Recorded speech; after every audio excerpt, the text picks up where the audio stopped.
Türkmenistanda ilatın dürlü gatlygy koronavirus ýokunjundan we ykdysady krizisin aşlyk derejesindäki kynçylyklaryndan kösenýän mahaly ýurtda sosial problemalar barha ýitileşýär. Soňky bir aýyň dowamında Mary welaýatynda ogurlyk, talaňçylyk, aldaw ýoly bilen adamlaryň pulunu almak ýaly wakalar köpelýär. Munyň şeýledigini Adatlyk radiosynyň Sewitdäki habarçysy bilen gürrüňde şolýan yerli ýaşaýjylar we kanun goraýjy edaralaryň işgärleri aýdýar. Karantin çäklendirmeleri sebäpli ähli yerler ýapyk dur. Gazançsyz galan adamlar eklençe üçin her zada baş goşýarlar. Adamlaryň öýleriniň içindäki goşlary we howlularyndaky derege ýaraýjak islendik zatlary ogurlanýar. Iň bärkisi elektrik geçirici siýimler hem kesilip alınýar we satylýar. Soňky aýda bular ýaly wakalaryň köpelenligi hasap alyndy.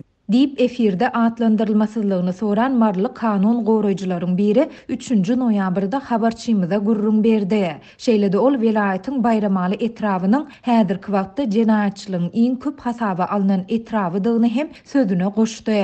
Türkmenistanda COVID-19 ýeki hadisasynyň hem hasaba alınmandygyny tekrarlayan Türkmen hökümeti Tomuz paslynda virusyň ýaýramagyna garşy bir karantin çäklendirmelerini girizdi. Bu çäklendirmeler ýurtda koronavirus bilen ketelleýänleriň we ölýänleriň ozal görülip eşidilmedik derejede köpelen mahalyna gawat geldi. Ýurtda hereket çäklendirmeleriniň girdilip, bazarlaryň we ilata hyzmat ediş nokotlarynyň hemde güýmenje ýerleriniň ýapylmagy habarçylarymyzyň sözlerine görä müňlerçe adamyň gazançsyz galmagyna getirdi. Bu bolsa ykdysady kynçylyklardan kösenýän ilatyň onsuz hem agyr durmuşyna has aýylgynç agram salýar. Habarçymyz bilen söhbetdeş olan Marynyň owa ýaşaýjylarynyň ençemesi işiklerinde duran uloglarynyň batareýalarynyň, ýol gyrasynda duran traktorlarynyň we uly kamaz uloglarynyň çalt sökülip alynajak we satyp bolaýjak ätýaşlyk şaýlarynyň ogurlanmagyndan hem şikayet edýärler.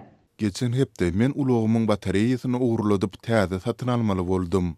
Bir goňsymyň bolsa, traktorynyň izinde berkidilen kipsirleýji, ýagny svarka abdalynyň kabil simini ogurladylar. Bizim de traktorlary köçämizde dälde idarada goýmaklygy dogry hasaplaýarys. Her gün ýol pulunu bermejek bolup traktorlary işimizde goýýardyk. Emma ogurlanýan ätýaşlyk saýlary bize ýol pulumuzdan gymmada düşýär. Dip Bayramalynyň Azat Daýhan birleşigindäki bir traktor sürüjüsi gurrun berdi. Habarçymyzyň maglumatyna görä, soňky aýda welaýatda ilata özlerini döwlet edara kärhanalarynyň işgärleri diýip tanıştyryp, aldaw ýoly bilen adamlaryň pulunu alýan raýatlar hem köpeldi. Polisiýa geyimini giyip adamlardan dürli usullar bilen şolsanda maska rejimini bozandykları üçin pul alan 2 adam oktyabr aýynda tutsak edildi. Olar polisiýada işleýän doganlarynyň egen eşiklerini giyip döwlet ýol gözegçiligi gullugynyň taýagyny alyp giýjelerini köçä çykýar eken. Uly ulaglary hem saklap sürüjülerden pullaryny alýar eken. Dip kanun goraýjy habarçymyza beren maglumatynda aýtdy. Bizim yurdumuzda adamlar polisiýa giyimini giyen adamlardan hakykatdan hem polisiýada işleýänligi baradaky resmi namany görkezmegi talap etmeýärler. Sebäbi polisiýa sesinden halis ýadan halkymyz bar. Bu bolsa aldaw ýoly bilen adamlaryň puluny alýan talaňçylaryň işini aňsatlaşdyrýar. Dip kanun goraýjy belledi. Onuň sözlerine görä aldaw ýoly bilen ilatyň pulunu alýan adamlaryň ýene bir bölegi gaz, suw we elektrik edaralarynyň işgärleriniň eşiklerini giyip öýlere aýlanýarlar we dürli usullar bilen hojalyklardan pul ýygnayarlar. Köp hojalyk biz 2-3 gün mundan öň pul töledik diýip aýtsa, bu adamlar biz täze işe başladyk diýýärler. Adamlar hem olara ynanýar. Sebäbi köp döwlet idaralarynda her 5-6 aýdan işgärler täzelenýär.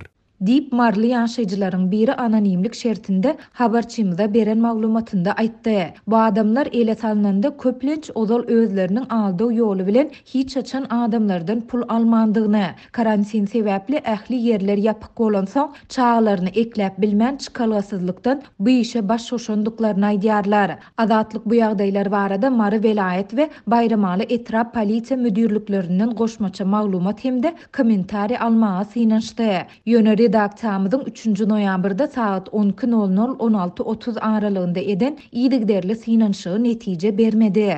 Türkmenistanda dowam edýän ykdysady krizisiň we koronavirus ýokunjunyň Mary welaýatynda ilata agyr zarba urýandygy, bularyň sosial problemalary barha ýitileşdirýändigi barada Adatlyk soňky aýlarda ençeme gezek habar berdi. Türkmen hökümeti pandemiýanyň arasynda hasda ýitileşen ykdysady krizisiň hakyky gerimini aýan etmeýär. Şeýle-de ýurtda karantin çäklendirmeleri we olaryň ilata ýetirýän täsirleri barada açaçan mesele gozulmaýar. Maglumat üçin aýtsak, dünýäniň ençeme ýurdunda, şol sanda Türkiýede we Ýewropa döwletlerinde bir karantin çäklendirmeleri döwründe işsiz we gazançsyz galan ilata döwlet tarapyndan maddi ýardam berildi.